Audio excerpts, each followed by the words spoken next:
Hello student, welcome to all of you on Crack Now. Crack Now पे मैं जय सिंह आप सभी का स्वागत करता हूं।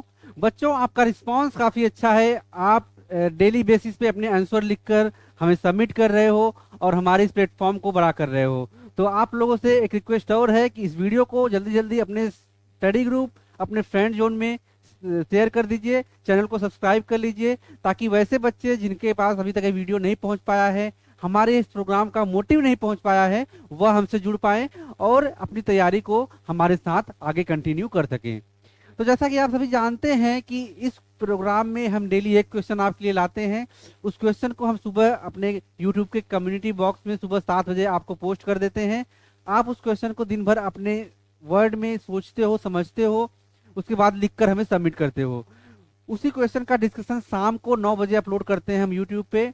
तो आप उसका जो एक जनरल एक आइडिया है, क्या बेसिक पॉइंट है, उसको आप समझ पाते हो। तो आपको लिखने का जो आधार है हम प्रस्तुत करते हैं। हमारे साथ आप भी अपना ग्रो कर रहे हो, चीज़ों को समझ रहे हो, और यह बहुत ज़रूरी होता है डेली बेसिस पे प्रैक्टिस करने के लिए। तो सबसे पहले इस वीडियो को शेयर कर दीजिए, चैनल को सब्सक्राइब कर दीजिए। और आज हम अपना एक नया क्वेश्चन लेके आए हैं, देखते हैं क्वेश्चन क्या है और क्वेश्चन के संदर्भ में हम किस प्रकार से अपना आउटलाइन डिजाइन करेंगे, क्या क्या इंफॉर्मेशन, क्या इनपुट डालेंगे, उसके संदर्भ में देखते हैं। तो हमारा क्वेश्चन है आपका कि analyse the states effort in promoting renewable energy sources and sustainable development practices इन बिहार। बिहार में नवीकरणीय ऊर्जा स्रोतों और सतत विकास प्रथाओं को बढ़ावा देने में राज्य के प्रयासों का विश्लेषण करें। तो पॉइंट अगर हम देखें तो यहाँ पर हमारा जो नवीकरणीय ऊर्जा स्रोत है, मुख्य पॉइंट ये है। फिर सतत विकास जो प्रथा है, जो सस्टेनेबल डेवलपमेंट जो प्रैक्टिसेस हैं, उसको बढ़ावा देने में राज्य सरकार के जो प्रयास हैं वह क्या रहे हैं, उसको हम देखेंगे। तो देखिए, जब सरकार दूर के लक्ष्य को लेकर चलती है तो उसमें विभिन्न प्रकार की जो क्रियाएं हैं, विभिन्न प्रकार की जो स्कीम है, उसको छोटे छोटे स्टेप लेकर वह लागू करते हुए चलती है। जैसे आप देखोगे कि ग्लोबल वार्मिंग की बढ़ती समस्या के कारण सरकार ने क्या किया कि जो वाटर के लिए वाटर शेड होते हैं, पॉन्ड्स होते हैं, उसके नवीनीकरण को बढ़ावा देने का कार्य किया, ताकि वर्षा के ऋतु में पानी जो है स्टोर हो सके और वह लंबे समय तक लोगों के लिए उपयोगी हो सके। तो यह छोटा कदम है आने वाले जो समस्याएं हैं उससे निपटने के लिए। लेकिन यह जब लोगों की प्रैक्टिस में आ जाता है तो लोग खुद उस चेतना से जुड़ जाते हैं, उस स्तर से जुड़ जाते हैं कि वह स्वयं उसके स्टोरेज के लिए तत्पर रहते हैं। तो सरकार का प्रयास आपको एक मॉडल दिखाना है, उस मॉडल के साथ आपको अवेयर करना है कि आप अपनी चिंता स्वयं भी कर सके। उसी रूप में अगर हम देखें तो रिन्यूएबल एनर्जी की बात आती है, जिसमें जो सरकार की नीतियां होती हैं कि जो ट्रेडिशनल सोर्स हमारा रहा है एनर्जी का, उसकी उस पर निर्भरता अगर इसी प्रकार रही तो वह जल्दी ही खत्म हो जाएगा। उसका कोई ना कोई अल्टरनेट सोचना पड़ेगा। तो अल्टरनेट क्या हो सकता है? अल्टरनेट आपका जो कभी न खत्म होने वाले ऊर्जा स्रोत हैं, जिनका बार बार हम रिसाइकल करके रिन्यूएबल के रूप में उपयोग कर सकते हैं। जैसे सौर ऊर्जा हो गई। सौर ऊर्जा, सूर्य तो जब तक पृथ्वी का अस्तित्व है तब तक रहने वाला है, तो सूर्य को ही उसके आने वाले प्रकाश को क्यों ना हम बिजली में कन्वर्ट कर दें, क्यों ना उसके माध्यम से ऐसा स्टोव बना दें, या फिर उसके रेस को इकट्ठा करके ऐसा स्टोव, कुकर बना दें कि उसमें किसी प्रकार के गैस या तरल ईंधन की आवश्यकता ना पड़े। तो यह सारे प्रयास सरकार अपने टेक्नोलॉजिकल डेवलपमेंट के माध्यम से, अपने शोध के माध्यम से कर रही है। अब यहाँ पर इस क्वेश्चन का संदर्भ यही है। जब आप देखेंगे तो रिन्यूएबल एनर्जी क्या है?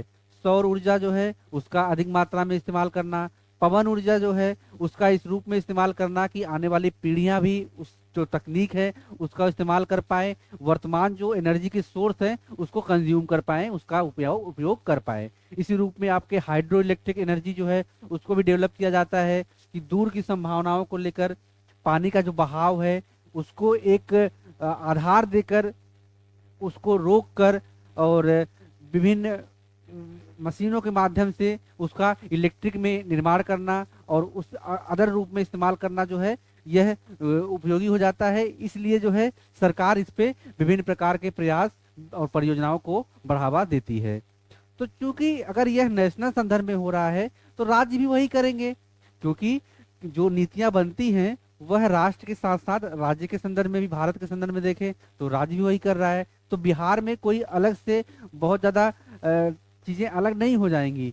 राज्य, हर राज्य और जो हमारा नेशन है कर रहा है, उसी को हम आगे उस विकास में शामिल होते हैं। तो अगर हम सौर ऊर्जा की बात करें, सौर ऊर्जा संयंत्र को स्थापित करके एनर्जी स्टोर कर सकते हैं हम, और लंबे समय तक जो आवश्यकता है एनर्जी की उसकी पूर्ति कर सकते हैं। इसी पर सौर नीति है, राज्य ने सौर नीति बनाई, किस प्रकार से सूर्य का इस्तेमाल किया जाएगा, सौर किरणों का इस्तेमाल किया जाएगा, इसकी संभावनाएं क्या क्या हो सकती हैं, उसके संदर्भ में उस नीति में बताया गया है। पवन ऊर्जा देखें तो पवन ऊर्जा में पवन फार्म का संकल्पना आया है। पवन फार्म का विकास करके टरबाइन को जो है हवा के माध्यम से घुमाकर बिजली पैदा करना, और उस जो बिजली पैदा करने के लिए जो फॉर्म है, पवन का फॉर्म जिसे कहते हैं, उसको बड़ी संख्या में विस्तृत करना, यह भी एक लक्ष्य है सरकार का। बायो एनर्जी के रूप में संभावनाएं दिखती हैं, किस प्रकार से हम बायो एनर्जी का इस्तेमाल कर सकते हैं आने वाले भविष्य की ऊर्जा पूर्ति के लिए। तो बायो एनर्जी हो गई। इसी में जल विद्युत हो गया। जल विद्युत में लघु जल विद्युत परियोजनाएं हैं, जिसमें छोटे छोटे जो पानी के बहाव जहाँ पर है उसको हम रोक कर, या फिर पानी के बहाव का इस्तेमाल कर सकते हैं एनर्जी बनाने को लेकर, विद्युत बनाने को लेकर। तो ये छोटे स्तर पर हो रहा है, तो बड़े स्तर पर भी बड़ी विद्युत परियोजनाएं, बड़ी पनबिजली परियोजनाएं चालू की जाती हैं, जहां पर 2 से 3 से 4 जो स्टेट हैं, राज्य हैं, वह लाभान्वित होते हैं।